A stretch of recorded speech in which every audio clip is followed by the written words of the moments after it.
తూర్పుగోదావరి జిల్లా దేవరపల్లి నూతన గ్రామ జనసేన కమిటీ ఏర్పాటు స్థానికంగా తీవ్ర అసంతృప్తికి దారితీసింది. పాత కమిటీని రద్దు చేసి తమతో ఎలాంటి సంప్రదింపులు జరపకుండా నియోజకవర్గ ఇన్ఛార్జి దొడ్డిగర్ల సువర్ణరాజు నూతన కమిటీని ప్రకటించడంపై జన సైనికులు నిరసన వ్యక్తం చేశారు. దేవరపల్లి శివ కన్వెన్షన్ హాల్లో నిర్వహించిన సమావేశంలో సీనియర్ నాయకులు కంబాల సత్యబాబు, అనిశెట్టి గంగరాజు పాల్గొన్నారు. ఈ సందర్భంగా పార్టీ ఆవిర్భావం నుండి కష్టపడుతున్న తమను చిన్నచూపు చూస్తూ వైసీపీ నుండి వచ్చిన వలస నాయకులకే ప్రాధాన్యత ఇస్తున్నారని ఆరోపించారు. ఇన్ఛార్జి తీరు విభజించు పాలించు అన్నట్లుగా ఉందని తీవ్ర విమర్శలు చేశారు.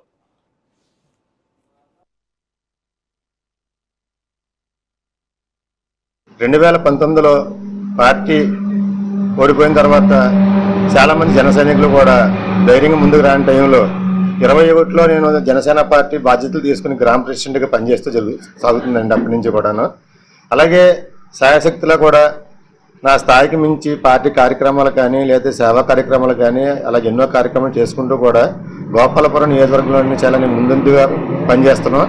అలాగే పార్టీ కూడా నాకు క్రియాశీలక వాలంటీర్ బాధ్యతలు అప్పచెప్తే కూడా గత 5 సంవత్సరాల నుంచి కూడా 3 సంవత్సరాలు మొదటి స్థానం నేనే వచ్చానండి ఈ మెంబర్షిప్ చేసే కార్యక్రమంలో కూడా. తర్వాత 22 డిసెంబర్లో సువర్ణరాజు గారు ఈ పార్టీలో జాయిన్ అవడం జరిగింది. ఆయన జాయిన్ అయిన తర్వాత 1 సంవత్సర కాలం మాతో బాగానే ఉన్నాడు. ఆయనకి మాకు ఇబ్బందులు లేవు.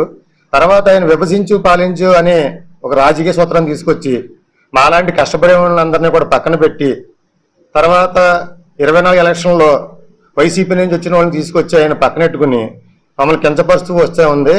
మేము 2-3 సార్లు నేను ఖండించాం. ఏంటి సార్ ఇది కరెక్ట్ కాదు కాసేపు అంటే అప్పుడు కొంతమందితో కూర్చుని నా గ్రామ ప్రెసిడెంట్ పదవిని తీసేసాడు. నేను కూర్చోబెట్టాను, తీసేసాను, ఏం బాధపడలేదు. ఒక సాధారణ కార్యకర్తగా కూడా నేను పనిచేసుకుంటూ వస్తున్నాను నేను.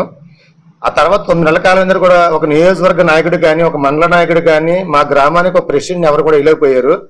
ఆ తర్వాత 9 నెలల తర్వాత మళ్ళీ మా జన సైనికులు అందరూ వచ్చి అన్నయ్య నువ్వే ఉండాలి, గ్రామానికి నువ్వు పని చేయాలి, నువ్వు లేకపోవడం వల్ల పార్టీ బాగా ఇదైపోయింది అంటే నాకు వద్దు అని చెప్పేసి అన్న తర్వాత ఈయన మా గౌరవద్దులు ప్రసాద్ గారు అండి, ఈయన మా పార్టీ దేవరపల్లి గ్రామానికి ఈయన దగ్గర మీటింగ్ పెట్టి మళ్ళీ సమస్య చెప్తే లేదని నువ్వు ఉండాలని నన్ను కూర్చోబెట్టి ఈ దేవరపల్లికి ఒక మండల ప్రెసిడెంట్ కూడా లేడండి. ఆయన మండలోపాధ్యక్షుడు సప్పటి శివ గారు, ఇలా గంగరాజు గారు మాకు మండలంలో మాకు సీనియర్ నాయకులు అయిన ప్రసాద్ గారు సమక్షంలో మీటింగ్ పెట్టి మళ్ళీ నువ్వే ఉండాలని పెట్టి లోకల్ బాడీ ఎలక్షన్ అంటే పంచాయతీ ఎలక్షన్లో మండలం ఎలక్షన్ అయ్యేదాకా నువ్వే పని చేయాలి అని చెప్పేసి ఒక తీర్మానం పెట్టి నన్ను మళ్ళీ పదవి బాధ్యత అప్పచెప్పారండి.